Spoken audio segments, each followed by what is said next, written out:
Good afternoon, everybody. My name is Juan Rodas. Today we have striker for DC United, Quincy Amarikwa. Quincy, how are you? I'm well. Thanks so much for having me, man. Thank you, Quincy. Obviously, to start off, I want to thank you for accepting our invitation. You know, you're a professional player. You have your own different entrepreneurship website. You have your website and you have other things as well. And also, you're a father of two. So thank you so much for accepting. Yeah, no, of course. I'm glad you reached out, and I'm looking forward to having a fun conversation. For sure. To start off, Quincy, if you could talk to us about your childhood in Bakersfield. I attend CSU Bakersfield, but if you could talk to us, how was Bakersfield when you were growing up? Because it's obviously extremely hot in the summer. Yes, it is. I was born and raised in Bakersfield, California. My father is first-generation immigrant from Nigeria. My mother was born and raised in Superior, Montana. So basically, polar opposite sides of the world, and they decided to have us in Bakersfield, California, which is known for it's a blue-collar town, oil industry, and as you mentioned, very, very hot, very conservative town. I went to all of preschool, kindergarten, elementary school, junior high, and I attended high school at Liberty High School. Mm-hmm. While also playing for the high school team while I was there, and my club team, Bakersfield Alliance. Over the course of that time, I was taking classes with the idea of wanting to attend a UC university. My first school of choice at that time was UCLA. I went on a pre-med trip with them, I think when I was in 9th grade, and that was like the goal. That's what I was trying to set out to do. And I enjoyed and loved playing soccer at that time, and I'm sure we'll probably go into it a little bit as to I totally went about getting recruited to college soccer in the entirely wrong way, which is a big reason why we started our company, Perfect Soccer. Mm. But I was originally thinking that I wouldn't be playing soccer in college. I was going to go walk on to track and field. I got accepted to UC Berkeley academically. And my last tournament of my youth soccer career, I got seen and recruited by two college coaches at that time, one of them being UC Davis. Wow. And that was that's a really condensed version of my time in Bakersfield, but that's where I had started. And then I got to UC Davis, spent 4 years there studying pre-med.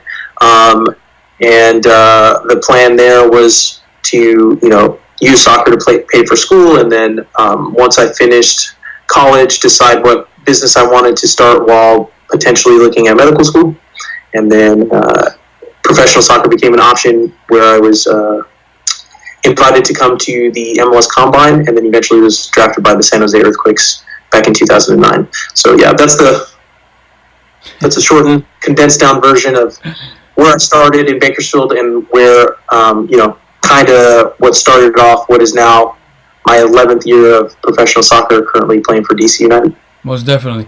And obviously, as a little kid, we tend to play different sports and trying to see what you love to do. But Quincy, in your life, was soccer the only sport that you played, or were there other various sports that you played as well?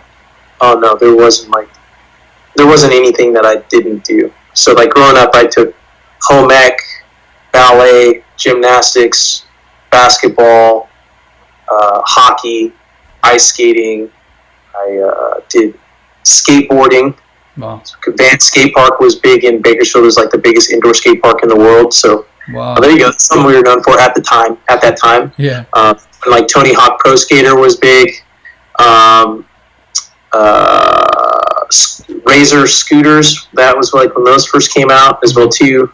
I did bowling class, arts and crafts, home ec, ping pong, tackle football. I played football in high school. Was MVP, wide receiver MVP. So shout out. I was probably 4'11" at the time. My dad was not happy with that. He definitely didn't want me playing American football. What else? Track and field. So I think my next best sport was track and field. I was a sprinter, but I had broke my femur when I was in 7th grade. Mm-hmm. think it was 7th grade. 12 years old, I broke my femur, and I lost all my speed. So I changed from sprinting. I was probably, with how fast I was when I was young, the plan was to be an Olympic sprinter because that's how I really loved sprinting. I was really fast. Yeah. But then I broke my femur, I lost my speed, and when I came back, I had to completely adjust my game. So my game in soccer was just speed, and then I lost all of it. So it turned into like hold-up play, which is probably why I'm a pretty good target striker today.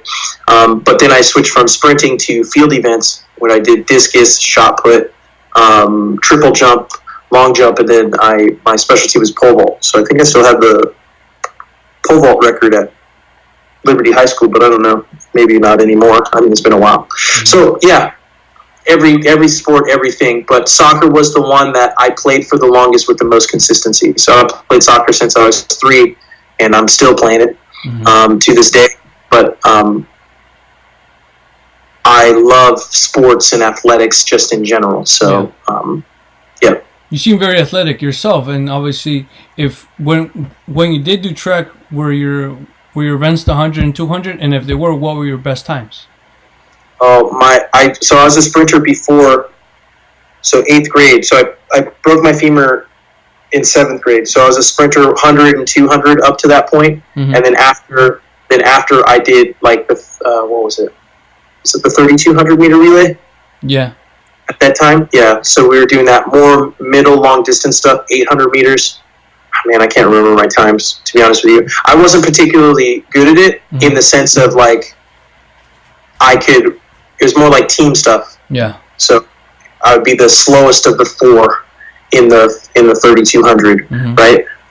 Where I excelled and I did really well. We were on the field events. So I think in high school I went like 14-4 or something, like 14-4, 14-6 in pole vault. Yeah, but I don't remember my times. I knew I wasn't like what do you call it?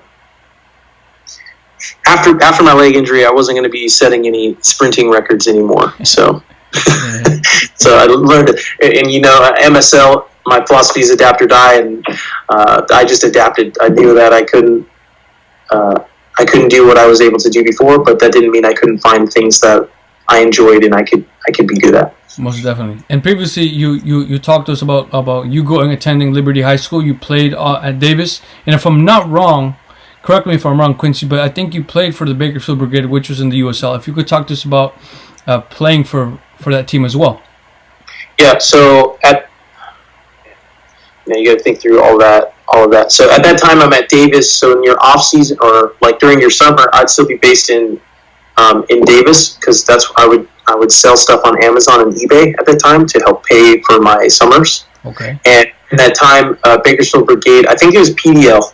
Okay, PDL. But, yeah, I think it was PDL at the time, which would be comparable, I think, to USL now.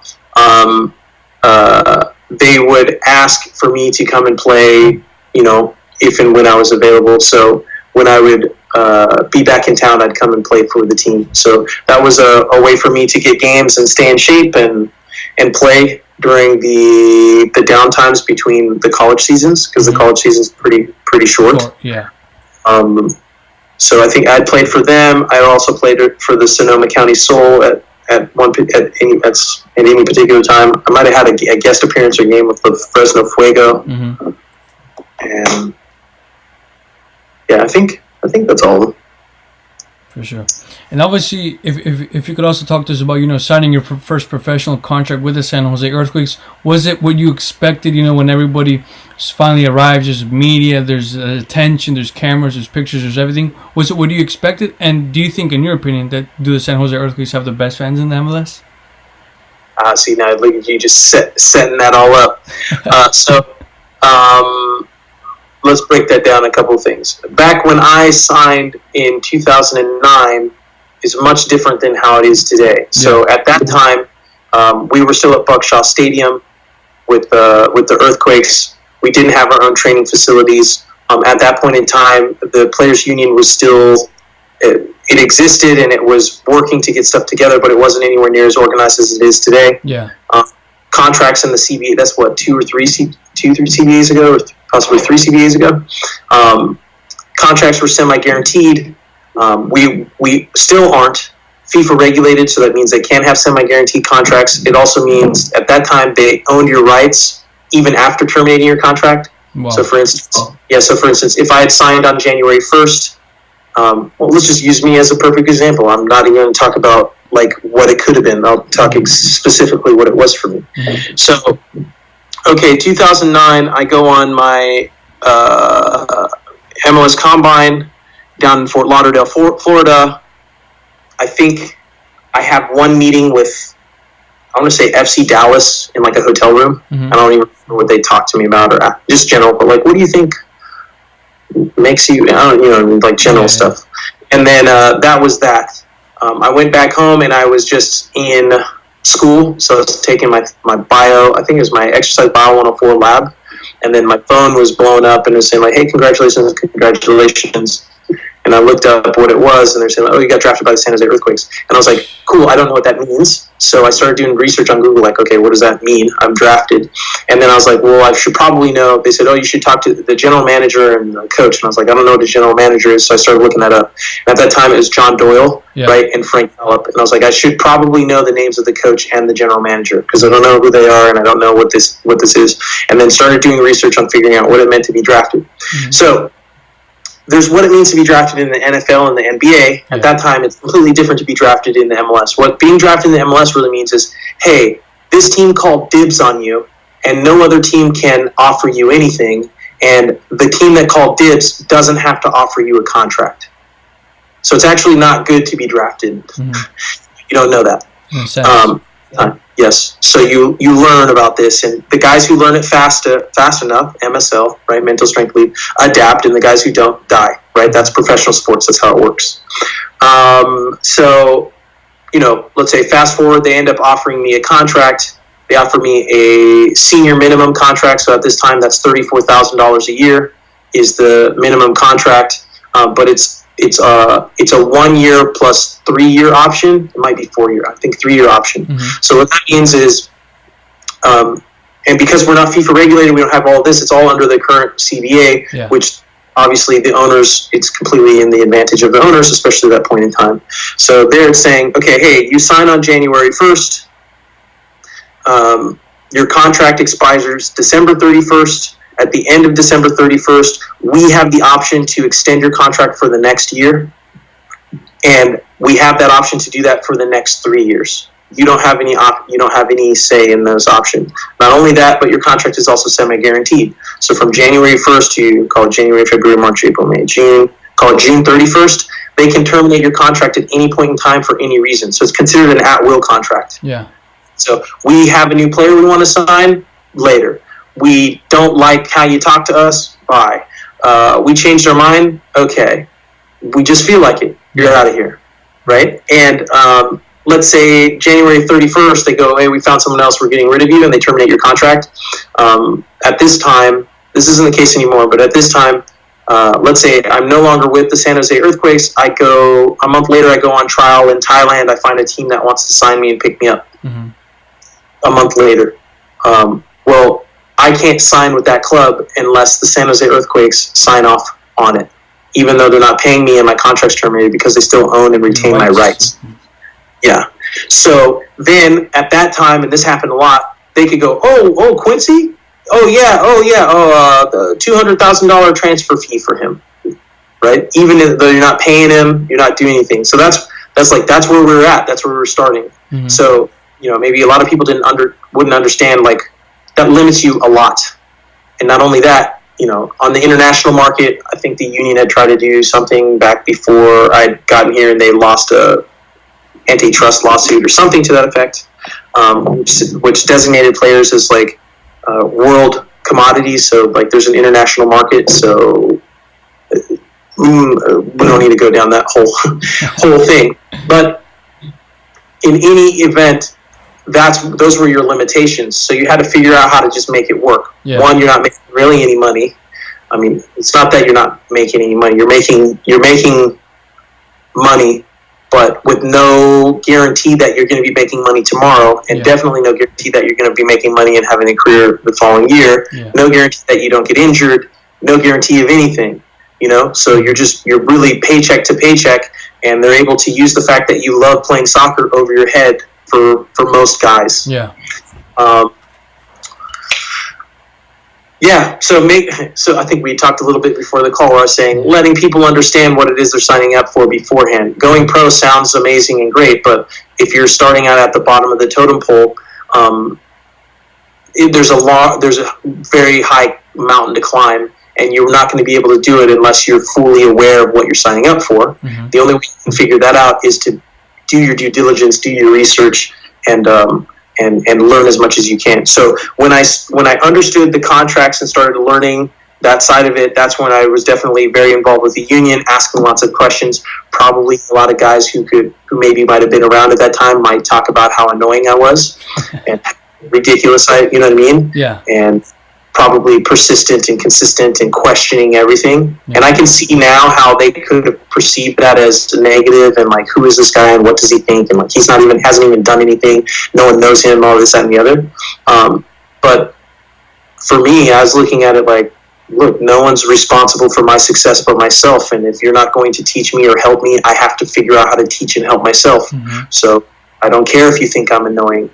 I don't care if you think I'm stupid. I don't care if you don't agree with how I'm going about doing it. It's my career. So I'm going about it saying, if and when this thing ends, mm-hmm. I am not going to regret having not asked that person for their advice or what they think, or questioned my agent at the time why he's doing this deal versus another, or how he does what it is that he's doing. Yeah. The guys in the locker room all the time, I say, the only way you know if someone isn't trying to take advantage of you and someone has your best interest in mind is if after they beat you, they teach you how they beat you.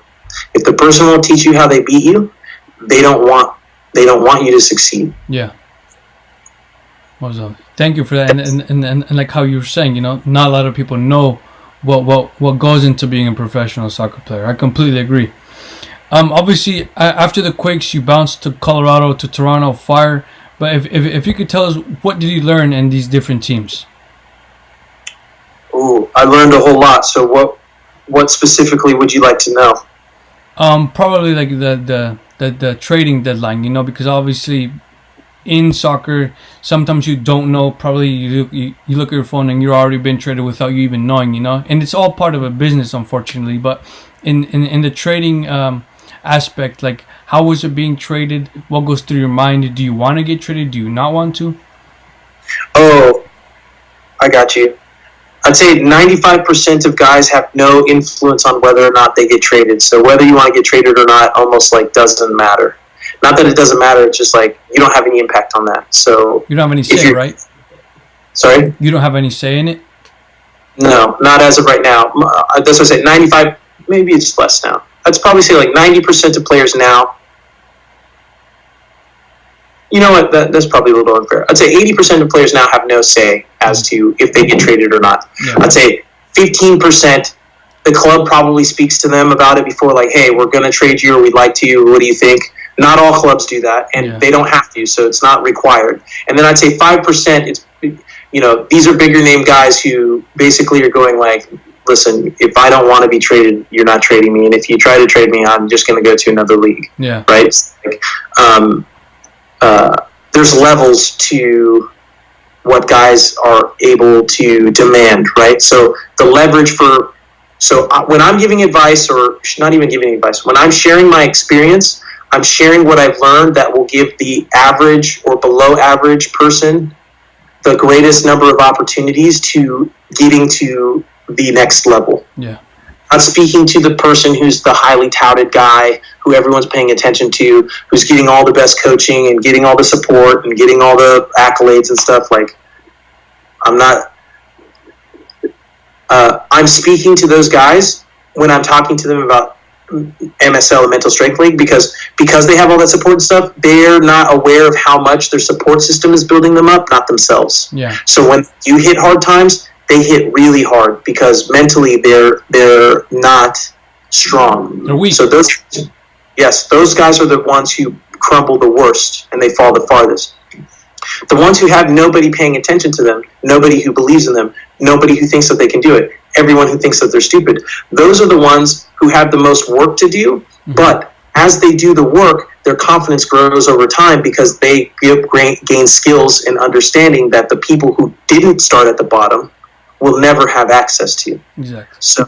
So when I'm speaking about that, that's how I'm giving or sharing that information. Hey, this is someone who had no connections, no one knew him in soccer, never watched anyone on TV watch soccer, was only a fan of playing the sport, only learned by watching the players he's played around. So as the league has grown, I've grown because the level of talent I've played against has increased. And if I didn't get better, they're looking to replace me every single day. So I have to learn how to learn really quickly. Mm-hmm. If I didn't, there's no reason for me to be here. Yeah. Right?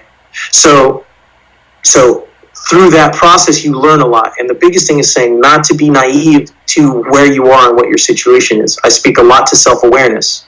And self-awareness is basically being able to know who you are and compare them to who you were at some point in time in the past and understand the distance and difference between the two. And from there, you can formulate a plan of who you are now and what you need to do to become who you want to become later. In the future. And then you're constantly aligning with what you're doing to what you used to do and what it's creating for you now. Mm-hmm. So it's a process, and I talk about it, the Amarikwa process, right? It's a 7-step process. The first 3 S's, self-honesty, self-initiative, self-accountability. The 3 S's of self-awareness, and self-honesty being the first one. So being honest with yourself, and then the process of how to go about doing that. Taking self-initiative, taking action, the process of about doing that, and holding yourself accountable, which is discipline. Yeah. Like you have to have those 3 things. You have to apply them, and you have to be consistent with that over time. And then you use the experiences that come at you, and you look at them from the perspective of, even though I think I'm right or I believe I'm right, how is there a way I could be wrong? And I'll go work on that first. Mm-hmm. And I'll just keep working on that until I've worked on all the things that I could possibly work on for long enough to then start thinking that it could be someone other than me. Yeah. I'm only going to focus on me and working on me and improving myself and being better. So if there's 100 things that could be wrong, let's say there's 100 things and you are 99% to blame for it. I think about, well, what's the 1% I'm the blame for? And before I come to you and say anything, I'm going to go work and fix that 1%. So I don't even care if 99% of the reason that it doesn't work is because of you. Mm-hmm. Well, 1% is because of me. And I can't control you, I can control me. So I'm going to go get better at that 1%. And it's not until you now know it's 100% this person, can you then move on.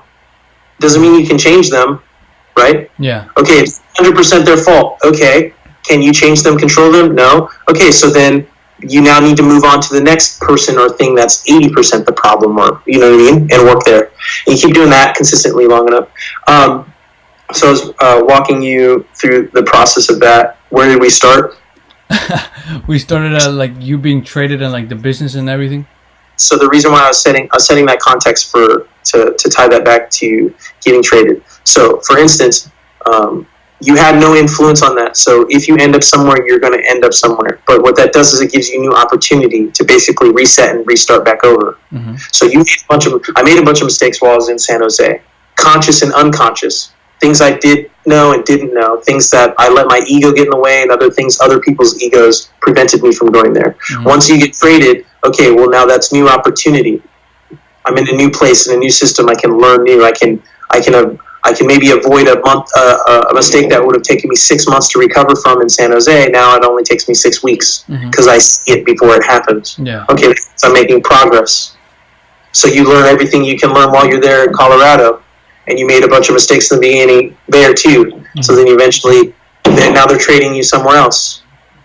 So that was my process. My process was I was going somewhere, and when I'm starting out, I don't know what's going on. So I'm making a bunch of mistakes. I'm probably pissing a whole bunch of people off for many different reasons that I can't understand or comprehend. Yeah. And then eventually another team says, you know what, we like his athleticism, so we'll bring him in here. Now I start back over. I do that again. I piss people off, but maybe in half the time. Yeah. Right? Yeah. Then another club goes, oh, his athleticism, bring him in. Okay. Third time.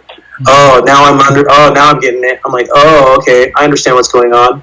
And then I eventually got traded back to Chicago. Mm-hmm. Then Frank Yallop ended up being the head coach there.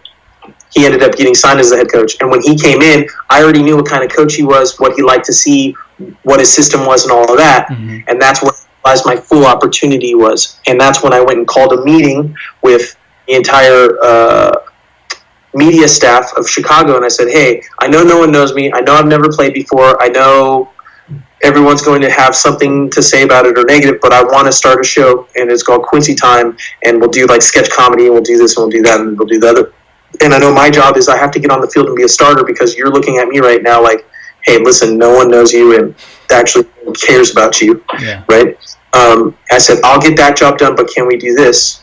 And they were like, yeah, you know what, let's try it. And that's where I got my opportunity, and then I had my full season where I played. I was leading goal scorer, leader in points and stuff. Now, at the end of that year, I learned another valuable lesson, and that lesson is when you're not their guy, it doesn't matter what you do. Mm-hmm. You're still not their guy. And at the end of the year, in my end of the year meeting, I'm thinking, okay, great. I'm going to get a contract extension. We can probably talk about what's going to happen. And in that meeting, I walked away realizing, like, they looked at it as, man, look at how much we got accomplished, and we had Quincy there. Think about how much better it's going to be once we get someone better. Wow. Right? So that's where I learned, oh, okay, you can't change people's minds. Only they can do that. And people will choose to never change their mind if changing their mind means they have to admit they're wrong. Yeah. Because that means they have to let their ego go and admit out loud that they got something wrong. And for most people, it's really hard to do that because you can just never admit that. And if you're a decision maker, you're in control and you have the power. So you're just like, right? So I learned that lesson. And that was valuable for me because it let me know how to navigate and operate moving forward. So then I eventually get traded again, and that continues to go on there. But to answer your question, getting traded is part of the business. And I looked at it as an opportunity to try new things, meet new people, understand what I've learned, and apply the lessons I've learned to see if I've grown as an individual. Mm-hmm. And yeah, that's kind of been my process and where I'm at now, because a lot of the stuff that I've learned holds true, and much of it is stuff you've seen before. So when you're at this point in time in your career, you've seen everything happen before. So it's actually harder because when you hear a coach tell you something, you already know it means, oh, he's not going to pay attention to me or look at me as an option for 2 months. Wow. You know what I mean? Like, so you're that aware. Mm-hmm. You go, oh, coach says that means okay. It's gonna be 2 months before I get an opportunity. Wow. Even if he doesn't know that. Yeah. You know it. Yeah. And you're going like, okay, that's where I go. That's when you're in the MSL, Mental Strength League. Okay, I'm going to have to work my butt off every day as if I'm going to play a game tomorrow, knowing that I'm not going to get a chance to play a game for 2 months. Wow. And I can know that I can get there in 2 months, and if something else happened or changed, that can turn into 4 months. Then it can turn into 7 months. And then all of a sudden on month 7, here's your opportunity, but, oh, you tweaked your hamstring the day before. All right. Wow. See you next year. Mm-hmm.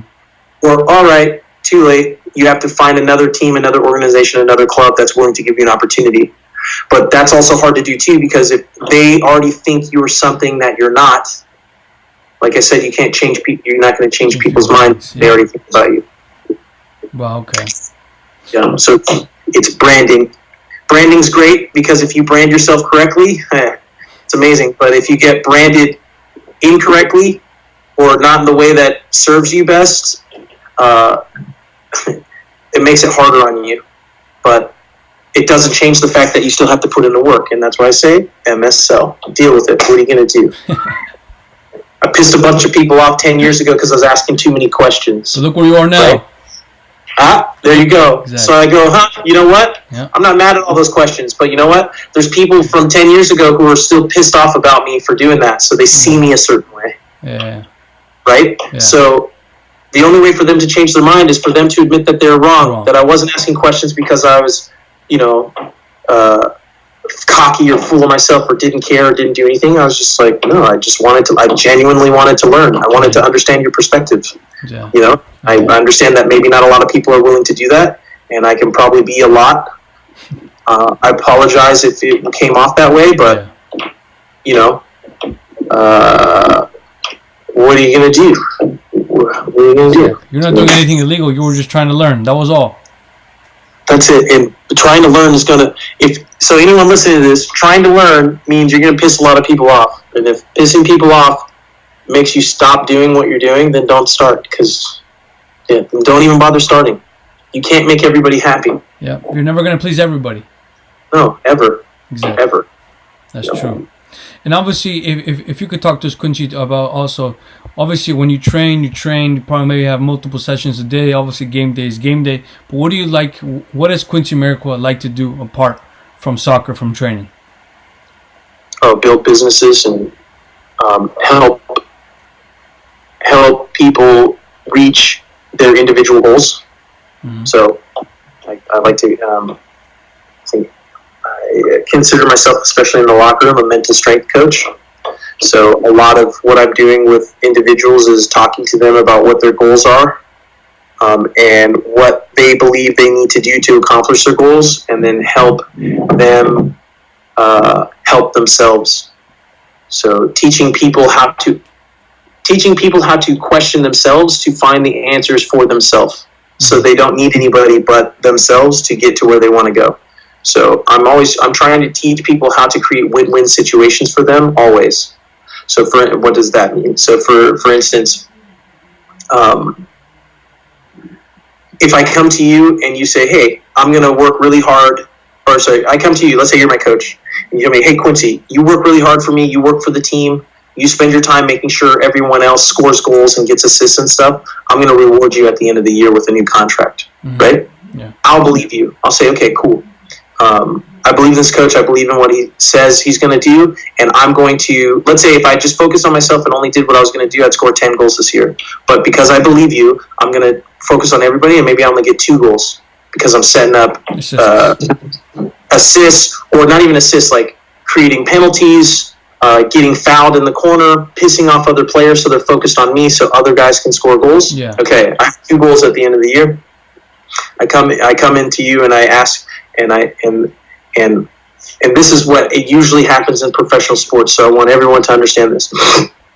You do all that, you get there, and then the coach goes, hey, Quincy, you worked hard this year, that was great, I appreciate it, but, you only had 2 goals, and, we're expecting more production out of you, 10 goals, and these other guys were scoring and stuff. Mm-hmm.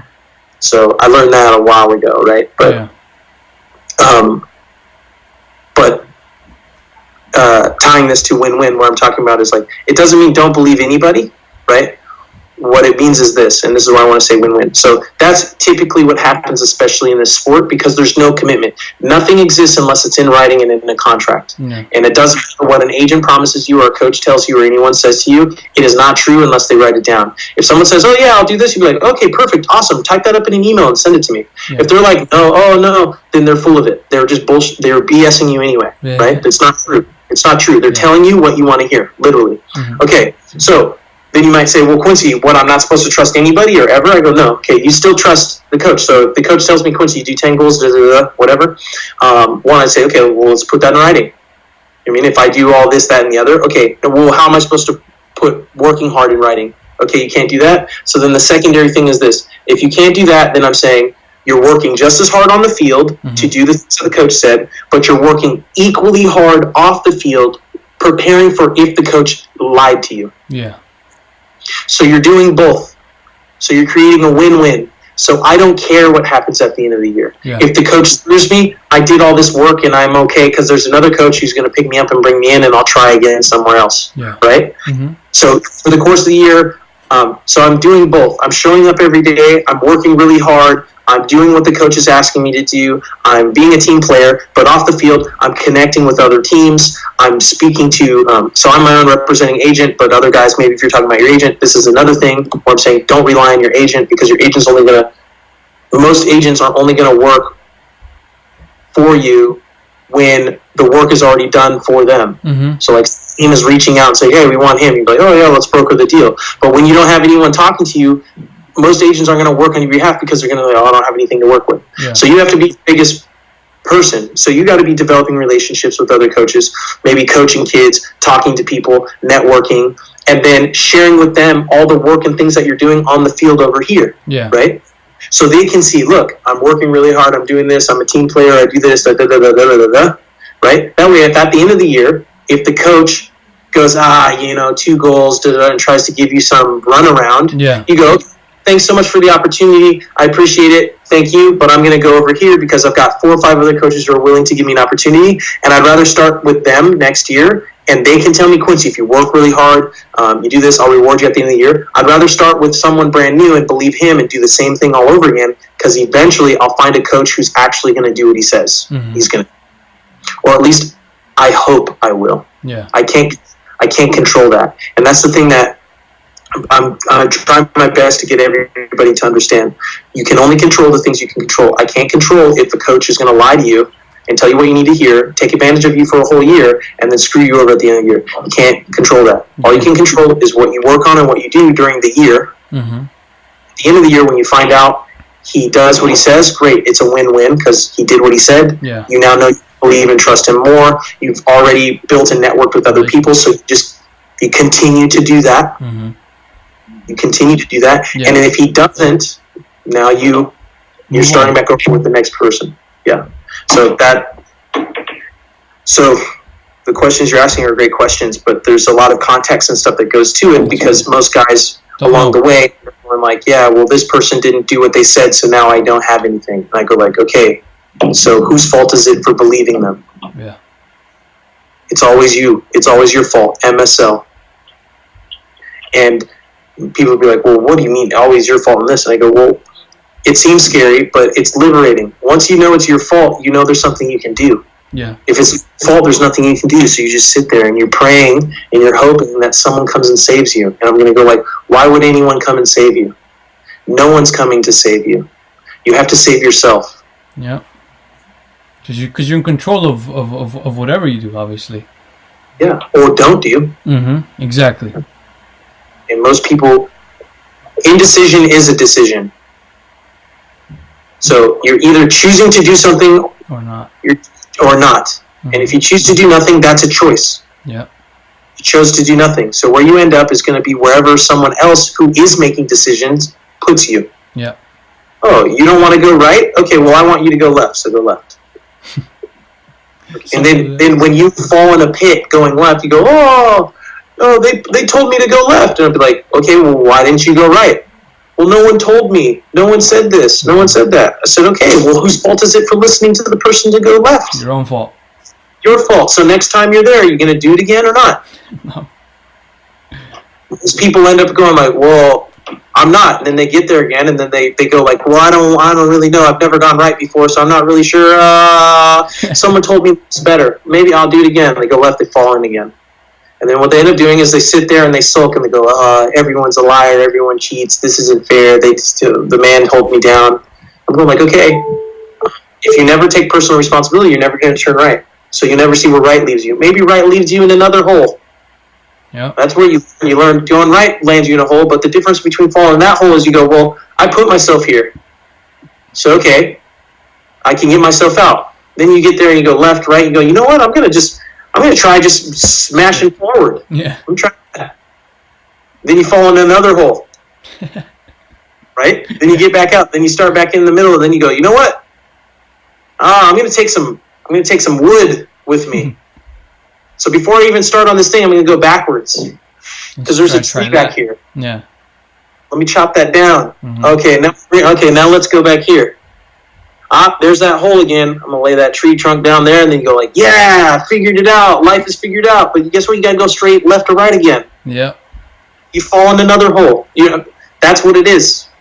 And that's why I try to explain to everyone, there are no shortcuts. Yeah, they're not. Maybe there are shortcuts because you walk on someone else's path because they left a bunch of wood and trees and all that stuff, Ahead of you. right? But you're going to get to a point in time where you didn't You didn't build your strength up chopping down a tree. So now you get to this, okay, great. You skipped all of this stuff, but there's this in front of you now. You don't know what to do. Exactly. So if you're gonna do something, do it right the first time. Mm-hmm.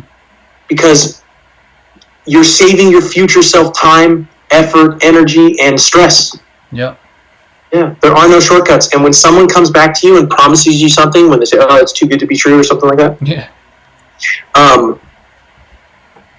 you want to believe it, and you want to do it because you want to believe that there's shortcuts. Yeah, but there aren't any. There's none. Yeah. Yeah, there isn't. So, yeah, it's simple as that. But yeah. That was a good one. Good question. Thank you. And then obviously as little kids, you know, we tend to look up to legends like Michael Phelps for swimming, or Tiger Woods, or Messi, or Ronaldo, or Pelé, or whoever. But in your personal life, Quincy, was there anybody that you looked up to in any sport? And if soccer, who was it? If you did. In sports? Yeah, no, in sports, no. Nobody? I never watched sports. I enjoyed playing them. I couldn't understand. I can understand now, but when growing up, I couldn't understand why everyone wanted to watch other people play rather than play themselves. Mm-hmm. I was just like, I don't want to watch other people do this. I just want to do it myself. Yeah. And if I saw someone do something, I'm like, I can do that. I'm just going to go do that. So early in my career, that really hurt me because I had a very low soccer IQ when I showed up. Mm-hmm. My athleticism was a big reason why I was able to play the game at a high level, right? And by athleticism, I mean the overall control of my body, right? So I'd done a bunch of things over time to be very good at timing and jumping and moving and controlling my body and doing what I need to do. Yeah. But in terms of like tactically awareness of what other people are doing and how to break them down like 2 or 3 or 4 steps ahead. So let's say starting out, I was playing checkers and I loved checkers and I was doing really good at it. And I then saw that people were playing this other game over here called chess, you know? Yeah. And I'm starting out and I'm looking at it, I'm watching and I'm learning and they're beating me all the time and they think I'm stupid, right? Which makes sense, you're not good at it. Yeah. But I just, I said, well, I'm not going anywhere. So I'm going to learn how to play this game. And eventually I figured out that side. So I'd say my soccer IQ is through the roof now because I've been watching. Learning. Yes, very. I mean, I've had over 1,000 plus teammates over the course of 10 or 11 years. Yeah. You know, played with players who've played at every level of soccer in the world. So though I've never watched it on TV and watched it over time, I've seen it with my own eyes in person, and I'm literally in it physically on the field. Yeah. So the way I looked at it was a lot of guys over the years always joke with me and make fun of me because Wayne just literally taught me how the EPO works like 2 weeks ago. So I understand how. Yeah, so I understand how it works now, right? So I'm like, oh, okay, that's cool. But clearly, you didn't need to know that to get to this level. Yeah. So all these other people who were telling me, oh, you have to watch the game and understand this and do that. I'm going like, that's not true because I don't know any of these players. I'm stepping on the field and guys are talking to me like, oh my God, this guy's this and that guy's that and this guy's this, and I'm just basically looking like, dude, why do you guys care? Mm-hmm. Like, you have to beat them today. Who cares? I don't care what he did to someone a year ago. Yeah. I don't care. Yeah. He's not going to do it to me today. Exactly. Yeah. Like, I don't care. Yeah. And that's with this Zlatan stuff, you know? I get these guys have been watching him for a long time. And I'm just like, okay, let's see if this guy's mentality is as strong as everyone's talking about. Oh, I'm excited. I'm like, okay, cool. Saying this guy's mentally, you know, this... Yeah. I'm on the field with him. I'm going like, what's everybody? You know what I mean? Like, don't get me wrong, he's a good player technically and stuff. Hype? Yeah, but you look at him, he's 6'5" or 6'6". How easy is it to strong? Okay, like maybe I'm crazy. I'm just going like, how hard is it to be strong and intimidating when you're 6'5", 200 and something pounds? Like, okay. Me, right? Obviously, I look at the game differently, obviously. So, that's how I've approached the game. And in doing so, I've learned a lot from my teammates and watching them. and you figuring out how you have to beat guys. You know, like, okay, this guy's way more technically sound than me, and he's got an amazing left foot. Okay, well, I'm going to completely change the game. So the left foot is not being used at all. Yeah. Like, what's his weakness? Mm-hmm. Right. My job is to nullify that, and even to the point of going like, okay, this is their best player who creates everything for them. All right, I know my job as a forward is to score goals, but you know what? If I completely shut this guy down, so he can't do anything, I like the matchup of my other players more than anything else. Yeah. So we're going to win the game because these two guys are going to beat those guys. Because to get this really big, great player you got over here, you had to get two players who aren't very good over there. Yeah. So I go, okay, I'm just going to go shut this guy down, and we're just going to do this. And those other two guys score goals, and we win the game. And if everybody wants to give credit to those guys, whatever, I don't care. Yeah. I just want to win. Yeah. That's all. That's all that matters. Yeah, I'm win. Exactly. That's me. That's how I approach it. Yeah, I know we maybe jumped around a little bit on that, but so that was in sports and stuff. I didn't look up to anybody in sports, but I did look up to my father a lot in just like life and business. So I'd speak to him a lot about the mistakes that he's made in business, the mistakes he's made in life, and then based on those things, I would formulate my own plan, my own model, how I'm going to approach and do stuff to accelerate that. So, for instance, it's like using that, going left, right, or forward and falling into a hole, right? My dad would tell me all the holes he fell in, right?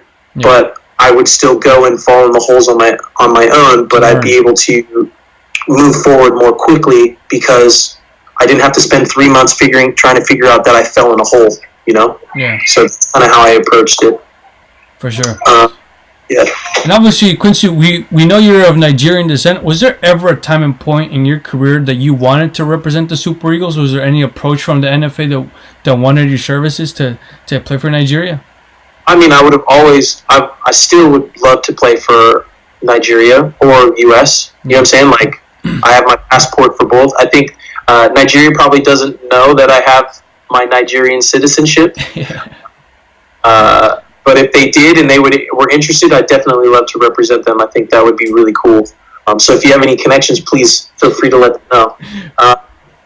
But no one has ever reached out to me directly about that. Mm-hmm. But again, like I said, if you got connections or you know someone who'd be interested, definitely send them my way because I'd be happy to play for them. Most definitely. And my next question would be: Have you been to Nigeria, and what have you thought about the country? And in a later future, would you open up a possibility of opening an academy in Nigeria? Oh, so yeah, I go back home on average once a year. Mm-hmm. Yeah, and then when things get real hectic and crazy, once every 2 years for sure, but definitely once a year. Yeah. So our business and the things that we're building is so we can do kind of everything remotely. Yeah. So one of the goals is definitely to create the online platform. I mean, we've already built it, so now we're actually refining it so that my cousins and stuff back home in Nigeria, we have a base there, and then eventually I want to start doing like manufacturing out of there. So from the business perspective, yeah, 1,000%. I don't think I've put much thought into actually doing a soccer academy out there, mm-hmm. as opposed to more on the minds of like our online soccer academy. So all of our stuff at perfectsoccerskills.com yeah. and our books and everything, I make that available for free so that everyone has access to that. Yeah. So that they can kind of build their own communities and grow from there, and then basically have the network so that we can connect the guys and girls who get to a certain level, or stand out from the crowd, and then hopefully connect them with the people to help facilitate the rest of their careers. That's good. That's obviously very, very helpful of you, and I wish you the best of luck in that as well. Thank you. And in 2015, if I'm not wrong, you signed back with the Quakes. If you could describe us, the sensation signing back with San Jose, were you happy? Like, were there mixed emotions? Were you wanting to come back to prove everybody wrong? Oh, interesting. I'm trying to think. No, when I was getting brought back, I kind of was like, all right, cool. I'm already familiar with the area. I went to school at Davis. Avaya had been built since that point in time, so that was cool to see like the growth since I had left originally. I think I didn't really have any I guess I'm going into most things without any real expectations. I'm just there to kind of just take it in as it is and adapt accordingly. You know, so when I showed up, I guess if I'm thinking about it, I was just thinking like, oh, I had left such a long time ago, and I wasn't here for that long that I didn't really expect anyone to remember or know anything other than just like, oh, this guy is playing here and he happened to be drafted, you know, by the club a couple of years before, you know, what is it, 6 years after the fact. So I wasn't really expecting or thinking anything, but I do remember thinking, oh man, you know, people here do remember and like they're happy to have me back, so that's pretty cool. Yeah. You know? And then I'm not sure. I guess when I think about it, it's more like the truth is just like I'm not really expecting anything. Yeah. So I'm just showing up and I'm like, I'm here to work really hard and to prove that I'm a player who can contribute, and I'm here for my team, and my intention is to help people and to, you know, connect with the fans and people who are willing to listen to me and speak with me and kind of just treat other people how it is that I want to be treated. Yeah. And kind of go from there. I mean, and I've learned plenty from doing that as well too. Learning that not everyone some people, and forgive me if you and anyone else who's listening doesn't know this, some people, how you want to be treated is the complete opposite of how they want to be treated. So when you show up and you don't know someone and you treat them how you want to be treated, you're making a mistake. Yeah, so you're actually creating an enemy and you don't even know that you're doing it. So, so that was an interesting lesson that I learned probably these past like 2.5 years. Because my intention is to help, and I really want to help. Yeah. But because I want to help so much, and I'm probably so like enthusiastic about helping, and I'm helping to a level and degree that most people are not used to. It's way too much, too fast, and it's perceived as like I'm trying to scam you and convince you to do something that, you know what I mean? Like, yeah. So I was like, oh, okay. Well, I'm not trying to. I don't want to do that. So, you know what I mean? But I can see how that comes off when I take it. Yeah, and that's just how it is, because I think when I look at people, from my perspective, I just see potential. I see just unlimited potential, and then when I hear someone say like, I can't do that, or I don't think I can be this, I'm literally like, what? Yeah. I mean, like, how could you even think that? So then it's like, oh no, I want to help you understand that you can be whatever you want. But okay, maybe you got to work really hard for like 7 years, and you got to do this and do that. And when I'm explaining everything that they have to do what they're saying, they're going like, what the hell? Yeah, I don't want to do all that, and that's way too much. And now, Quincy, and for me, I look at that huge mountain of work and all this or that whatever, and I go like, I'm gonna climb to the top of that, and then we're gonna all come up here. We can see everything, and then we can build something, and then everyone can just take an escalator up, and then then I get to the top and go, oh, there's another one over here. Come on, let's go. You got to see this. Yeah. I'm like, okay. Yeah, that's been me for a long time. Yeah, but it was that enthusiasm and willingness to kind of push forward is the reason why I was able to get to the other side. And once I got to the other side, then I could come back out and look and go, oh, okay. Hey, Quincy, old self-awareness. Hey, older version of Quincy. That enthusiasm and that willingness and belief in people and, intent to do good and want to help is great. But, approach it maybe differently. Yeah, let's tweak the approach a little bit, right? Let's keep that same energy, but let's refocus it over here. So, coming around, so that kind of ties, I don't know if we spoke about it before we got on the call, if it was while we're on this call right here, when I'm expressing like going back through everything for the second time is difficult for different reasons. And that's the idea of when a coach or general manager says something and you already know what it means. Because the first time you went through it, you believed them, and then it was 2 months before you got your opportunity, but every day you woke up believing that, oh, it's tomorrow. Yeah. Oh, okay, tomorrow. Oh, tomorrow. And then you pick your head up and it's been 2 months and you go like, all right, well, here it is today. Whatever. Let's do it. Yeah. 10 years after the fact, you show up and this guy tells you this and you go, I know what's going on. Yeah, but you can't say anything because I went down that road of doing that. Saying something, it turns from 2 months to 4 months. It's even longer. So, yeah, you know what I mean? Yeah. So what I'm saying is every different angle thing that you could have done over the course of this last 10, 11 years, I've done. I've made every mistake you can possibly make, right? Every mistake. And it's, like I said, there's no shortcuts. So I'm trying to find a shortcut of, what can I say when this coach says this or does that? No, this is one of those things where there's no shortcut. When they say this, they've already made up their mind and there's no changing it. And by influencing it and trying to do something, you're literally making the 2 months longer. So that's where patience comes into play. And the MSL is extremely important because you just go, okay, I'm going into the sunken place for 2 months, but I'll come out stronger and ready to go. For sure. Which is a great advantage because now if someone, this is good too, if someone while on your journey is purposely putting you in the sunken place because they have control over you and they're manipulating you, because there's people who are going to do that. Like they could easily open the door for you, but they go, no, and now it's 2 months of this. The best way to get them back for doing that is to have a smile on your face the whole 2 months. Yeah. Because then you piss them off. Kill them with kindness. You've heard that. Smile the whole time. When this dude makes you do an extra lap, go, oh, awesome, thank you.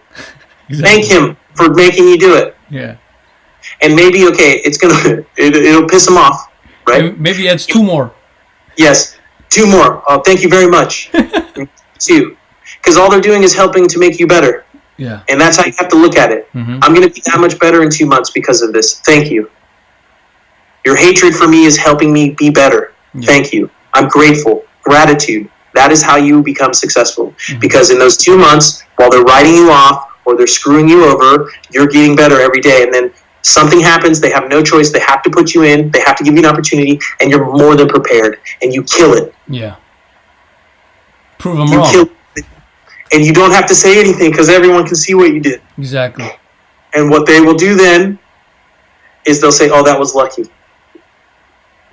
And what you and what you cannot do, what you cannot do at that point is get angry because they said it was lucky because that's the only thing they could say to potentially get under your skin. Yeah.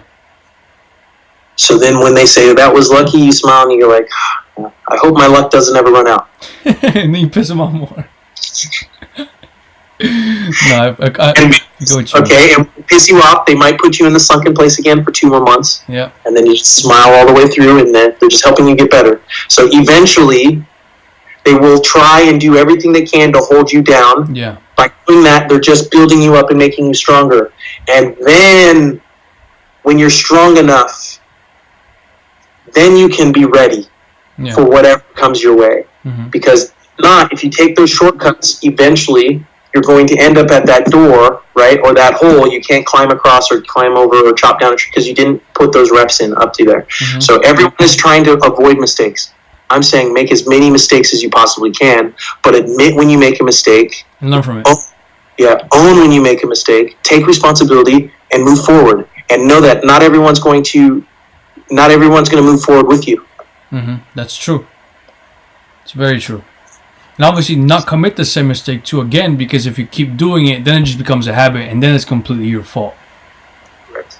If you're aware of the mistake, the first time is a mistake because you couldn't know. Yeah. The second time, you might know, but you haven't convinced yourself. The third time, now you're just saying, okay, either you do or you don't want to do this. Mm-hmm. That's true. So that's the self-accountability, holding yourself accountable. Mm-hmm. Most definitely. And obviously, going back to the Quakes, is there a favorite memory throughout maybe the 2 times you were there? Favorite memory with the Quakes? Might it be when you put a fake snake on Nick Lima? Nick Lima went crazy and got really scared. That was a good one. I've had a lot of great memories with my time at the Quakes, especially mainly with like the players that I've met over that course in time. So I don't know if anyone knows this, but while I was there the second time around, I did a vlog for that year, the Quakes, on my YouTube channel. So if you go to youtube.com/Quincy Amarikwa 25, so 25, you can check out what it's a little bit of the behind the scenes of what it's like in the locker room, on the road, traveling. Because the one thing that what makes me sad is the number of characters I've met over the course of my career, just in my teammates, because they're just so stupid and just like say dumb stuff. And like, yeah, oh man, Fatai, everyone, Vaco, Pelosi. Danny, Pelosi, you know what I mean? Everybody. Yeah. So what was interesting was being able, I had a good relationship with all the guys in that locker room while I was there. So I was very grateful for the fact that they were comfortable with allowing me to record them and us while we were doing stuff. Yeah. Because for me, I think that's going to be something very valuable for us and in the future. Everybody. 5 years, 10 years from now, when you go back, like, oh man, can't you believe that we did that then? Like, you know what I'm saying? Like, the fact that we were doing that so early. I just think with a lot of the stuff that we've been doing has been very ahead of our time. I think a lot of this stuff will become common maybe in the next 3 to 5 years. Yeah. But being willing to make mistakes and try new things, even if people don't understand it at the time, has been huge. And the relationships I've built with my teammates, especially there in San Jose, over the course of my time there, man, now you make me think about all the stuff that we did. Definitely that, and then maybe like on-field thing would be like the chip goal. The chip goal against Portland, right? Yes. Yeah. For sure. And then when obviously when the second time around, when you came back with the Quakes, and when you unfortunately left, did you want to leave the Earthquakes or did you want to stay? Because obviously, like how you mentioned before, you don't have much of a say, but did you want to leave to Montreal? At that point in time, I think it was more I had to leave.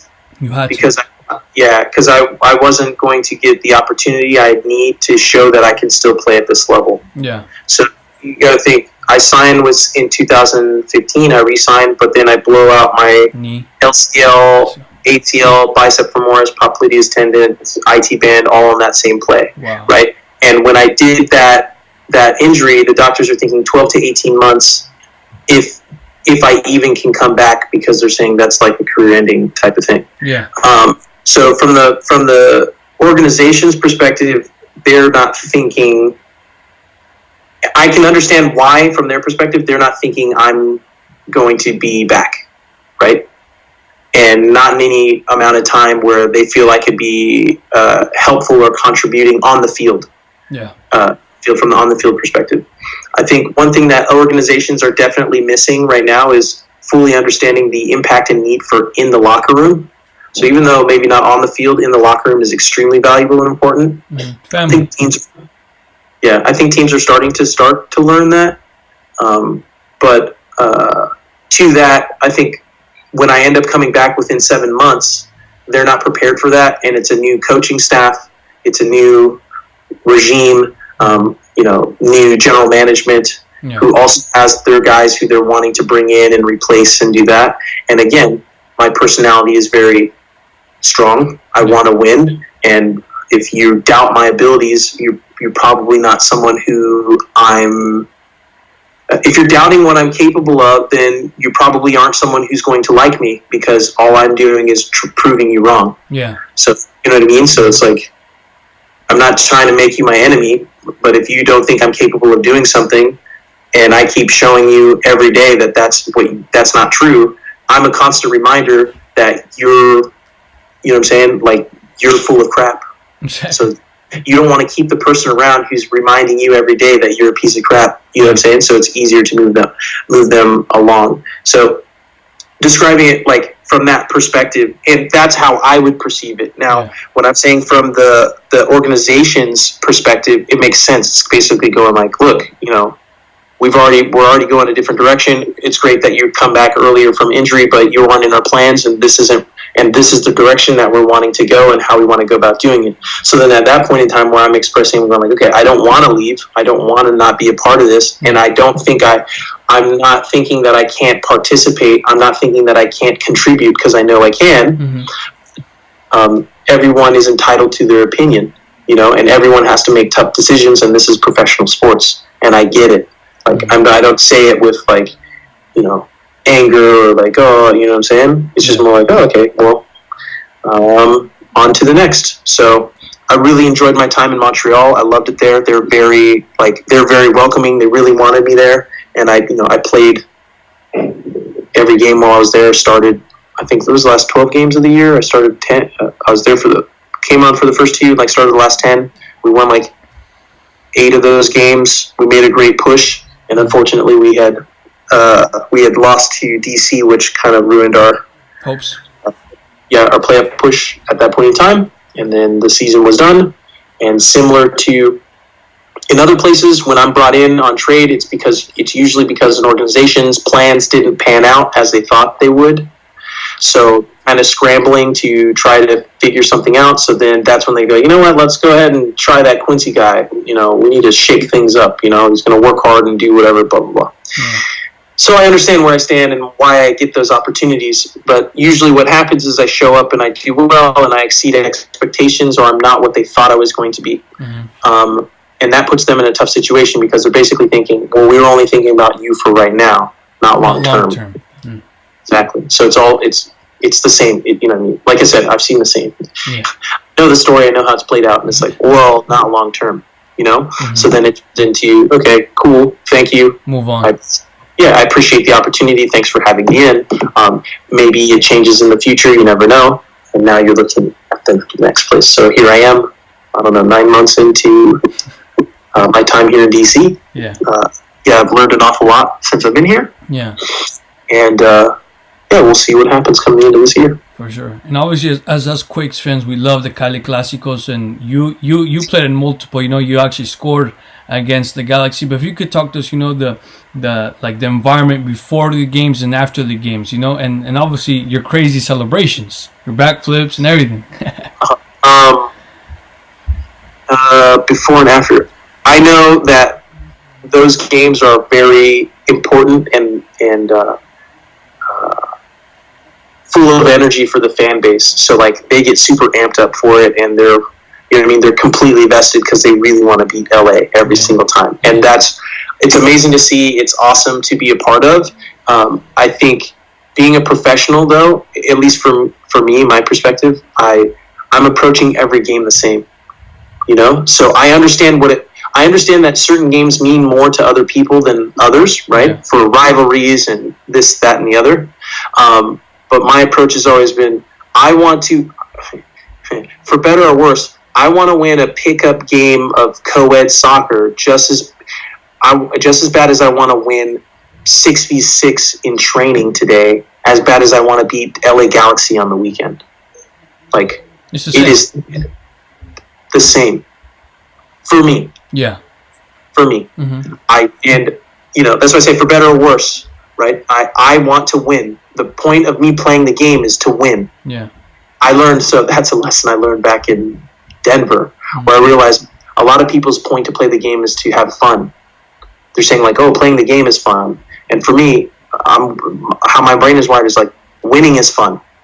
I'm having fun if I'm winning. Yeah. Right? And if I'm losing, I'm not having fun. Yeah. I don't enjoy this.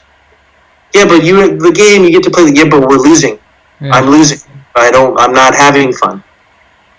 Right? Mm-hmm. I'm having fun if I win. But I can have fun while losing, but I don't enjoy losing. You know what I'm saying? So you're breaking it. That's why I say it's MSL. There's multiple levels to it. Mm-hmm. I can have fun in the game and have lost the game. I'm not saying that I can't do that. Yeah. But for me is to win the game. So again, treating others how you like to be treated, I realize that other people don't take it that seriously. They're like, hey, Quincy, we're playing a game of Jenga. It's like not that serious. And I'm like, I probably just shouldn't play Jenga with everybody, because if I'm not winning, I want to kick this Jenga across the room and tell everyone to leave. You know what I mean? So I clearly learned emotional control is also extremely important at the professional level, and learning how to do that. So, winning the war, not the battles. So it's picking your battles. But in order to know which battles to pick, you have to go into a lot of battles. You got to be willing to fight everybody. and lose a lot and win a lot to understand when's the right time to win and when's the right time to lose and how to lose, how to win. There's a lot of stuff to it. So having said that, I understand what it means to the people. Yeah. My approach is always the same. So for me, I feel like that's why people who are fans of me are fans of me, because they know I'm going to give them my all every single time, you know? And my all might be physical, but my all might be mental, right? Sometimes I'm not giving my all physically because I know mentally what it is that needs to happen in this moment. Yeah. That's where I say my soccer IQ has gotten really high, whereas earlier in my career, maybe it's just 100% physical all the time, straight through the wall, break it down, right? But then you learn some walls you can't break down, you got to climb over. Yeah. So I'm giving you 100% of my effort physically when I'm climbing over the wall. I'm giving you 100% of my effort mentally, you know, or I'm giving you 50-50.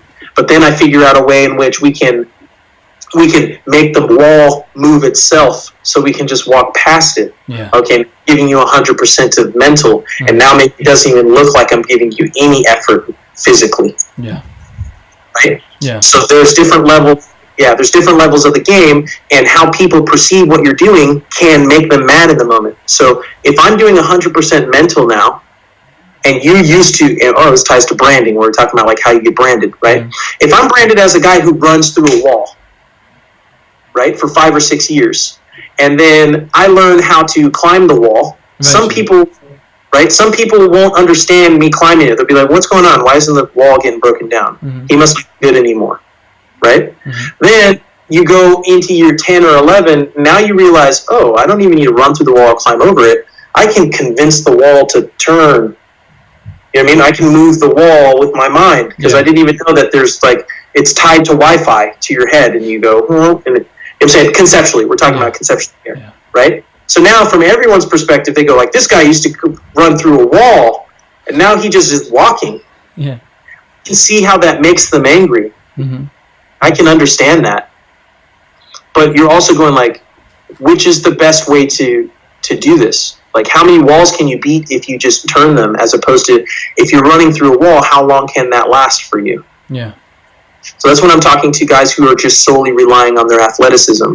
Hey, eventually you're running into a wall you can't run through, or running through walls is just going to break you down way faster than climbing over them, which is going to break you down way faster, which will break you down slower than turning them and walking by, you know? So there's different ways to play the game, and usually when I'm having these conversations, it's framing them so one can understand and follow the conversation. Right? Yeah. So use concepts and ideas that everyone has experience with, and then using that and relating it to soccer, so everyone can understand the game on the same level, because everyone's watching the game from a different perspective. Yeah. Yeah. So. For sure. Yeah. And obviously now with DC, you're paired up with one of the best strikers, as you could say, in the world, Wayne Rooney, obviously Manchester United legend. But if you could talk to us about the relationship that you have with Wayne, and has he given you any tips? I'd say I have a really good relationship with Wayne. You know, I like him a lot. I can tell he's a team guy. He's a team player. He's always thinking about, you know, what's best for the team first, which I really respect. And then just watching him play, you can see that he's just a high-level player. He's thinking on a level that many players aren't necessarily thinking on. And then he has an ability that most players don't have. So being able to have been on the field and training with him every single day, especially with the way that I learn the game and I approach the game, you know, has been great for me, because I'm just able to see, I'm able to download those processes, those ideas, the way of thinking, his approach, by watching him and participating every single day. That's why I say a big reason my soccer IQ has increased as much as it has is because, you know, being around and watching him in training every single day, you know, as well as Lucho, as well as like Piatti when I was in Montreal with Alea Silva, who's out there, and Safir, and you know, Henri when I was back with the Red Bulls for a bit, and Pablo Mastroeni when I was back. You know what I'm saying? Like, I've played with a lot of these guys, and I learned something from every single teammate I played with. And like I said, I've had over like 1,000 plus teammates. So like I've learned something from each and every single one. So you're talking about like I have thousands and thousands of players to pull from when I'm matching up against somebody. And I can go like, oh, I remember when I played with this guy, he would kill a player who looked and did this, and he would do this. So I'll just do that. And because I'm athletic, right, and I've spent so much time playing so many sports, so many different things for so long, I can do whatever it is that needs to happen in that moment to accomplish that particular goal. So I'm getting to combine the athleticism with the IQ. So it's almost like, you know, as I said, MSL. It's basically mentally thinking about who does this player remind me of? Okay, what are their strengths? What are their weaknesses? Oh, great. I was thinking about it's like Pokemon cards, right? You know what I mean? Like, oh, this person's weak to ice and fire. This guy does this, does that. Okay, cool. Well, I've got every single card. So I have a card that can beat every single character. So you're going like, okay, which characters? Okay, here you go. Here's that card. Because by force of circumstance, because I haven't been a starter for most of my career, I only get 5 to 10 minutes to make something happen, to show why I should be here. Yeah. Where most players who are playing and starting get 90 minutes.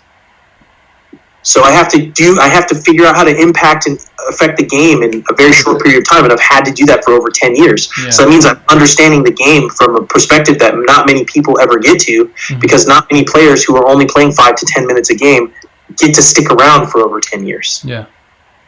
So because of that, now that I made it out the other side, I think I have an extremely invaluable perspective and approach to the game that I feel anyone I'm going up against doesn't have the Pokemon card to beat. Yeah, at least not right now. So when I said someone's not willing to help you if they won't teach you how they beat you, I believe that. So when I beat you, I'll show you how I did it. Yeah. Because I want you to grow and learn too. Because let's say I climbed to the top of this mountain, right? And when I got to the top of the mountain, I saw that there's an even more baller mountain up there, but I definitely can't do it without everybody. And what's the point of being at the top of the mountain if you're having a party by yourself? Like, that seems stupid to me. Yeah. Right? So it's like going like, okay, let's go back down the mountain. Let's go up the mountain again, but together, so we're all doing it. Ah, cool. Now we're at the top, and everyone's like, oh, God, this is crazy. I go, yeah, this is awesome, huh? Who wants to go and climb that one with me now? Yeah. Right? Yeah, let's do it together. Our core value is teamwork, so the Amarikwa process, right? Self-honesty, self-initiative, self-accountability, goal-oriented or growth mindset, teamwork. So once you've accomplished some goals, you want to find a team, a network of people who have similar goals, who want to help each other to get to the next level. Then attention to details, which is focus. Stay focused on what you're doing. You didn't get to the top of the mountain because you're amazing and you're perfect and nothing ever goes wrong. You got there because of what you did. Yeah. You're honest with yourself. You took action. You held yourself accountable. You set goals. You found a team and you remained focused. But at the end of all of it, the whole purpose of doing all of this stuff is to have fun, to have passion, enjoy what you're doing. So at the very least, our win-win is this. If what we're doing doesn't get us to our goals and where we want to go, at least we're enjoying the process of what we're doing along the way. So it's a win-win. So there's no reason not to do it. That's true. And that's the Amarikwa process. That is our core values. That is the basis of perfect soccer. And our philosophy is the MSL, Mental Strength League, and that's how you do it. And that's what we're doing. That's what we stand for. That's what we represent. And I'm not hopefully. I plan to continue to teach and show everyone how it is that they can do the same for themselves. That's good. That's very good. And then obviously, have you accomplished everything that you wanted in your soccer career? Any regrets? That's a good one. Yeah, because I never had anything that I wanted to accomplish in my soccer career other than just getting to play, and then teaching and hopefully showing as many players as possible that there's not just one way to do it. Most players believe that you have to only focus on soccer and that's all you can focus on and that's the only way to get to a high level and to do this and to make it work. And I'm going like, my goal was to literally be the proof that that's not true. Yeah. So maybe even on purpose, I wouldn't watch people and do things just so I can literally be like, I am proof that You don't have to know how any of this works. You don't have to watch these things. You don't have to do that. You don't have to do, you know what I'm saying? Yeah. You don't have to only focus on soccer. You can build a real estate investment company remotely while you're doing it as well too. You can build, you can build an online marketing and e-commerce brand while you're at it. You can help people. You can create financial literacy courses. You can be a union rep. You can be a father and a husband, and you can work on all these. You can do all of it. Yeah. It's just, are you willing to put in the work to figure out how to do it? Is it a high enough priority for you to want to do it? Yeah. And most of the time that answer is no for people, and they're not willing to admit that. They'd rather say, I don't have time, or not for me, or it won't work. And if you say those things, then that 1,000% will be true. Yeah. So, good, congratulations, you're right. But are you happy? Yeah. Yeah. And if you're happy, then okay, congratulations, you're winning. Yeah. Are you not happy, or you want more, or you don't feel fulfilled, or you're not sure where you are or what to do? Okay, well then now step one is let's take some personal responsibility, even if where you are isn't your fault, because where you'll get to will be where you get to will be your fault. Exactly. Yeah. So that's the whole point. But let's say to over the course of my career, have I thought about what my career could have been had I known certain things sooner? Mm-hmm.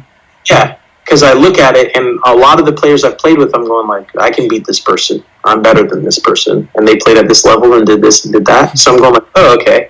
So I think what that did for me is it just let me know, like, yeah, no, I know why I'm not doing that, because I don't have a desire to do that.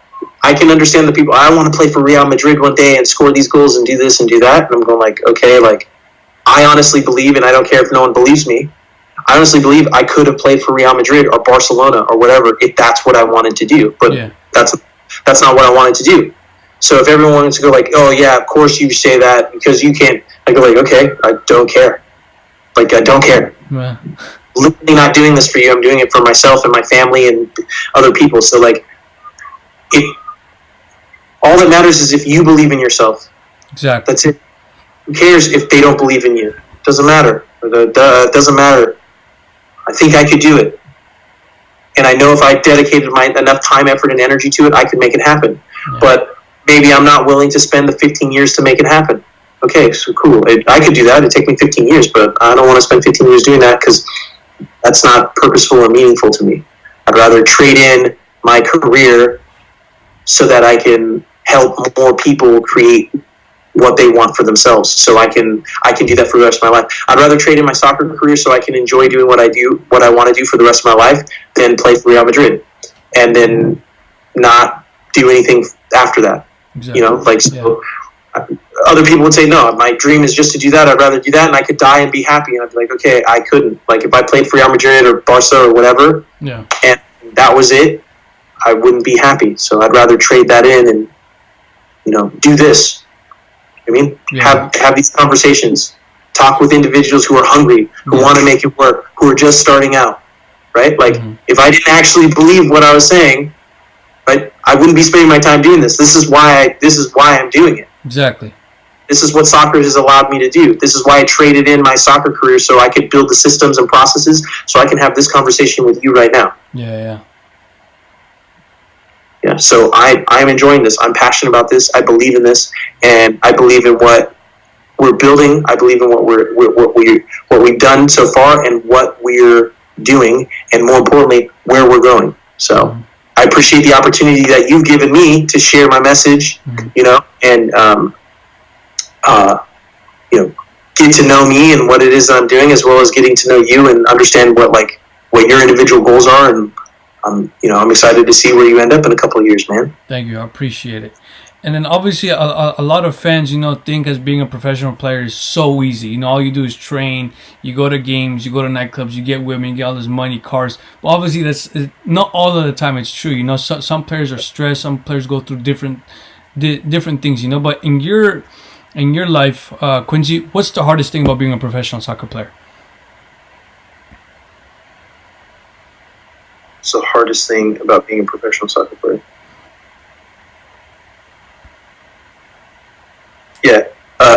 Showing up and doing the work that you know is necessary to be prepared to play at the professional level, and knowing that it's not guaranteed to get you anything.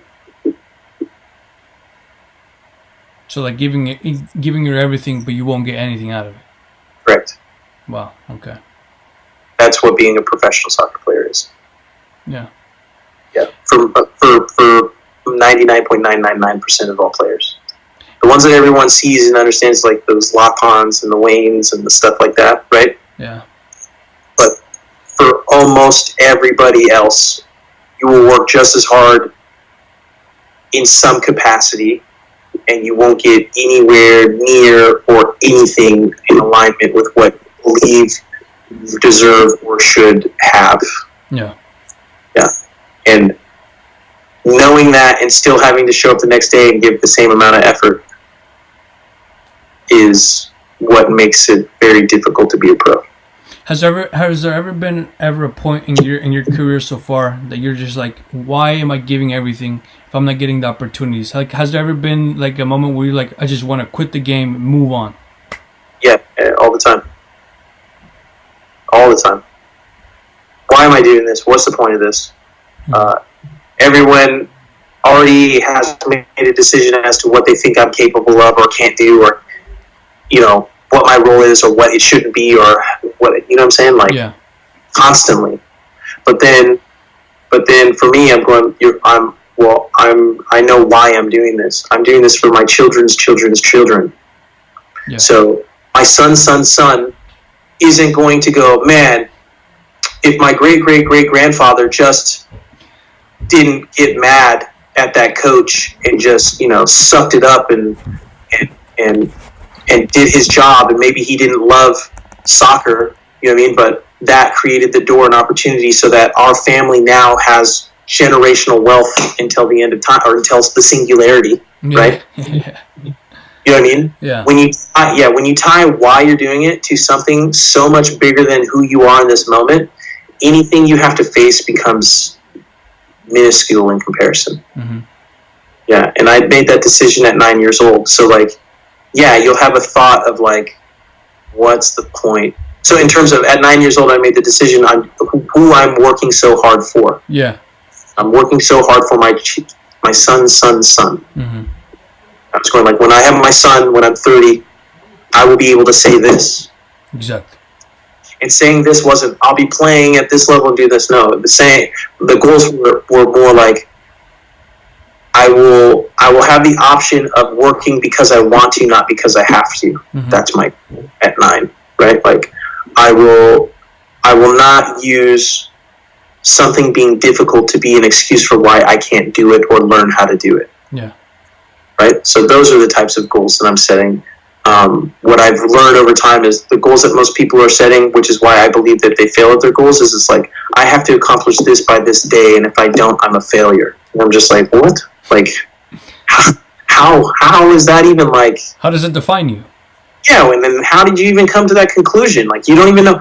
If I'm not a pro by the time I'm 20, then life's over and I'm a failure and all this, and you're like 15. I'm going, like, you don't even know what it means to be pro. So it's going to take you like 3 years just to learn that. So, and then once you learn that, it's going to take you 5 years to get to a professional level. So before you even started, it was a goal that you weren't even going to accomplish. So now your life's over and give up, and now it's, you know what I mean? Yeah. Like, I understand that logic. I understand how that happens to people. It's not that I don't get it. Mm-hmm. I'm just expressing, I'm going like, okay, the only thing you can control is your effort and your perspective, how you choose to perceive a situation. So you can either see the reason why this is why you can't do something, or you can see this as the reason why, or you can see this as an opportunity for why you're going to do it anyway. Yeah. You know, there's a million excuses for why you can't do something. I just want you to give me the one excuse for why you're going to do it anyway. Yeah. Hey, this is a lot of risk.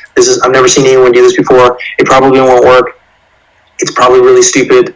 You know, it's crazy. But you know what? If I don't do it and it was the right decision, and it could have been the right decision, or I want to know what the outcome is, I don't want to be 40 years old and regret having not just tried it. That's true. Yeah, so, like, I don't know. you're so scared of asking this girl out right now because you're nervous. And, she says no, and then she slaps me in the face, and then then I've got a scar on my face, and now I got to get plastic surgery, and then I don't have enough money for it, and I go into debt, and now you know what I'm saying? Yeah. And then what about you're at 40 and you go like, man, I still think about not asking that girl out. What if all of a sudden I ask her out and then she says okay, and then we go to dinner, and then I find out that she really likes UFC and I'm super into it, and we bond over that, and then we become friends for a couple of years, and then from there like we get in a relationship, and now all of a sudden this is my wife and I have 4 kids and a family. I'm going like, I don't understand how everyone can't. I do understand. I'm not saying I don't understand. I struggle to see why everyone can figure out a million different negative scenarios as to how something could pan out. And, you're in debt and the whole world's over, and that's why I'm not going to ask her out. But they never equally think of an outlandishly crazy positive story for how it ends up being like everything that they ever wanted and dreamed. Yeah, that is crazy. You know what I'm saying? Yeah, exactly. Yeah. Those compound over time. If you're MSL, if you just keep thinking like every time you think of something, negative. I'm going, okay, after 3 or 4 or 5 years, your whole worldview is just negative. That's all you're focused on. All you can see is negativity. Then 3 to 5 years later, your whole experience is negative. Mm-hmm. Now what you see validates in your mind what you believe, and then you keep going down and down. And now you're 40 years old and you regret all the decisions you made in life, and then, or you're 50 years old or you're 60 years old, and then you realize you just wasted a bunch of time because it didn't really matter what everybody thought about you. It only mattered what you thought about yourself, and you only thought that way about yourself because you cared what everybody else thought about you. It wasn't until you were older that you realized no one was thinking about you; they were just thinking about themselves. That's why they treated you that way. You know what I'm saying? Like, I guess these are all realizations that I feel like every human's going to come to. That's true. It's just, are you going to come to it right now and then make a decision on what you're going to do, or are you going to come to it when you're 60 when you don't have any more time left, and then you're tired, Mm-hmm. So there you go again, me getting it real bringing it all. So that's my mind. That's mm-hmm. like a little insight into my mind, how I'm looking at, how I see it, but then more importantly, what I practice. So at the end of the day, I'm like, you got to practice what you preach. You have to be willing to make mistakes. I'm not going to get it right all the time. I'm probably going to piss you off half of the time and not even know it. But my goal and hope is that when I do, you'll be honest with me and tell me and share with me how I did that, so then I can have an opportunity to hopefully not anger you purposely without having a bigger reason for why I'm doing it. Yeah. For instance, I might be making you mad right now because I want you to be mad at yourself for holding yourself back. Yeah. So I want you to be angry. So you're like, you're pissing me off right now. I hate you. And I'm like, good, yeah, use that. And motivation. Grow stronger, beat me. And then other times, if I need to be the villain, I'm willing to be the villain, because Batman can't be a hero if he doesn't have Joker. Exactly. Yeah. So like, everyone wants to be the good guy, but no one is ever giving any no one's ever giving any credit to the bad guy. If it wasn't for the bad guy, if it wasn't for the villain, you wouldn't be able to show everyone that you're a good guy. Exactly. That guy doesn't need the good guy. He doesn't need you. Yeah, but the good guy needs the bad guy. So be grateful, thankful for the bad guy. Mm-hmm. Even if in the short term they're not the bad guy, you just perceive them as the bad guy. Make them the bad guy. Yeah. Thank you. You motivated me. Yeah, I'm going to prove you wrong. Whatever you need to. MSL, baby. I'm in your head. Adapt or die. Assert dominance. No excuses. Just get it done. Yeah, so, get it done. As you can tell, I'm passionate. No, of course, and that's good. If you had the opportunity to have a dinner with a legendary striker, because obviously, you're a striker, who do you have dinner with and why? I just have dinner with Wayne after training. Oh, you did? Yeah, so I just get to do that. I just have, we eat on the road trips and stuff. We eat team dinner all the time together. So I get to have conversations with him. Literally every. With him in the hotels? Trip. Sorry? Do you get room with him in the hotels? Oh no! I'm room with Seitz, so Chris Seitz, which has been good. Yeah, goalie. So it's always good to get, because now you get both perspectives. So you think about it. I'm a striker with face with back to goal, so I see everyone from this perspective. That's true. And then he's everyone facing the other perspective. So it's very insightful. I've had a lot of great conversations with sites as well too. So as I'm telling you, I learn a lot from all my teammates. So I learned just as much as from sites as I've learned from Rooney, as I've learned from Griffin, as I've learned from Durkin. You know what I'm saying? Like literally everybody. So I have conversations with every single person on my team, everybody on our training staff, everyone on our technical staff, you know. So I'm just, you know, everyone has a unique perspective. No one, you know what I mean? Like, you're you, and no one else is you. Exactly. That's people. So I love, you know, having conversations and learning, like, okay, what makes you you? And what have you learned that I haven't learned? And, hey, this is what I learned. Maybe this helps. Mm-hmm. Yeah. For sure.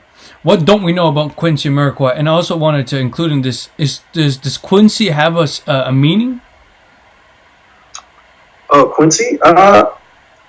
Obina has a meaning, and that means father's heart in Igbo. Okay.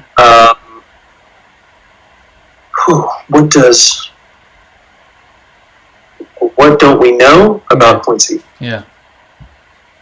I mean, a whole lot. So, more so, what don't you know that I'd like you to know? Well, I'd like you to know that I go live on the Perfect Soccer Instagram account every Thursday at 6 p.m. PST, 9 p.m. EST for the hashtag #AskASoccerPro show. Yeah. We're getting all of your questions answered by 11-year MLS Pro Quincy Amarikwa. That's me. So it's probably something you don't know. But more specifically, you know, I have a huge passion for learning. I just love learning new things, and I love sharing what I've learned with other people. You know, I have my newsletter, but I need to start getting more updated with that. So I've got a lot of stuff that we've got coming here. The last 3 years, we've really spent. Here's one. What you don't know. The last 3 years, I've basically dedicated all my time and effort and energy outside of soccer and family to building the infrastructure for our companies, so that we can kind of scale our efforts in what it is that we're doing. Mm-hmm. So I'm excited for these next 6 months and onward, because everyone's going to be able to actually start seeing the things we've been building in the background for like the last 6 years. Yeah. So a lot of what we've been working on hasn't even been seen. Like, people who haven't even seen what we've been doing yet. So I'm really excited for that. And yeah. Through the various clubs that you've had, has there been like a best teammate that you had? Maybe Mark Pelosi, because it seemed like you guys had a great friendship. Yeah, so Mark and I were both injured at a similar time, so we got to spend a whole lot of time together. And Mark was the first teammate who actually went like, "Hey, you're talking about that real estate stuff. What does that even mean?" And I was like, "Wait, huh?" I mean, I've been preaching, shouting from the rooftops for years that guys need to be investing in their future and learning about financial literacy and then building their brand and their business in their future. And everyone's just been ignoring me forever. But like I said, consistent. I'm just gonna keep going. I'm just gonna keep saying it. And eventually, Mark was my locker mate, and he's the first person that literally asked me, like, "Hey, what are you talking about?" And I'm like, oh my God. Okay, well, here's this podcast. Check this out. There's other guys in the past, maybe I've given them a book or shared something with them, and then they've never actually read the book or done anything with it. Mark came back the next day and was like, "Holy crap, you can do that?" And I was like, "Huh?" He was like, "Yeah, I listened to that podcast, and then I crushed like 6 other ones. Like, you can do this? Like, what's going on?" I was like, "Oh man, you think that's cool? Yo, come over to my house. I got some other stuff to show you." So like, that was amazing. So he came over, and then literally everything. So then from there, thinking about that was fun. That was really cool, because it's like, I was basically the first time I was getting to, like, someone was actually enthusiastic about like having a conversation with me about like learning stuff. So that's what I tell you. Up to that point, I was probably just wearing everybody down. They're like, "I don't want to hear it, Quincy. Like, leave me alone." So I really am appreciative and grateful for Mark, because going through that, his approach to stuff was the same as me. So like, it was easy for him to understand. So Mark had played for Liverpool. He was supposed to be, you know what I mean, like, huge up-and-coming star. I mean, he was a great player. Yeah. I mean, he's currently not playing right now, but he's a great player. He had a really bad leg injury and ended up re-signing with the Quakes, and then was injured there. So he was like a rising up-and-coming star. So I think his mentality and his mindset and his approach is why he was a Liverpool guy, you know? So when he's next to me, the way that I was sharing information with him, he caught it You know what I mean? Immediately. And I'm like, oh, okay, yeah, okay. You see, you get me. You know what I mean? Because his mindset was the same. So technically, what he was doing probably was stupid. Like, now looking back, I'm like, hey, you trust me a whole lot. And now that we look back, everyone's probably telling you, definitely don't do that with this guy. You know what I mean? Yeah. But he was blindly focused like how I was. So that's why we aligned so well. Mm-hmm. And then, I was just teaching him everything I knew about real estate. I'd been building out a real estate investment model for like several years. I was actually getting started to go and launch that and do that. And then he had asked me, hey, would you be interested in having a partner and going into partnership with that? And when he had said that to me, I was almost like, no, you know what I mean? Like, I've never even thought about potentially having a partner. Yeah. The idea for doing everything was just, you say, from me and my wife, right? We're just building this stuff together. I've never even considered the idea that someone would even want to join in and participate. So I was like, that was the first time someone asked me a question where I said, I have to go think about that for a little bit. Yeah. Usually I'm like, yeah, let's do it. I was like, oh, wait, I don't know. Because, there's a lot of responsibility with that. I'm going like, okay, well, I don't mind losing my own money because whatever, I'll make more. I'll figure it out. But, okay, I don't know. I don't want to lose someone else's money. Yeah. And I don't think that this is going to lose money. I'm not doing this because I think it's going to lose money, but I want to do the best possible for everybody else, Exactly. So, we talked through it. We went over some stuff, and then we eventually ended up agreeing and deciding to build our real estate investment company. So, leverageinvestmentgroup.com. If people are interested, there's a financial literacy portion of the website and our real estate investment portfolio model. Like I said, when I learn something and figure it out, I share it exactly what we did, how we did it for free. So the idea is just like, if you want to do it yourself, you can. You can. Not having access to information is not the reason why you can't do something, right?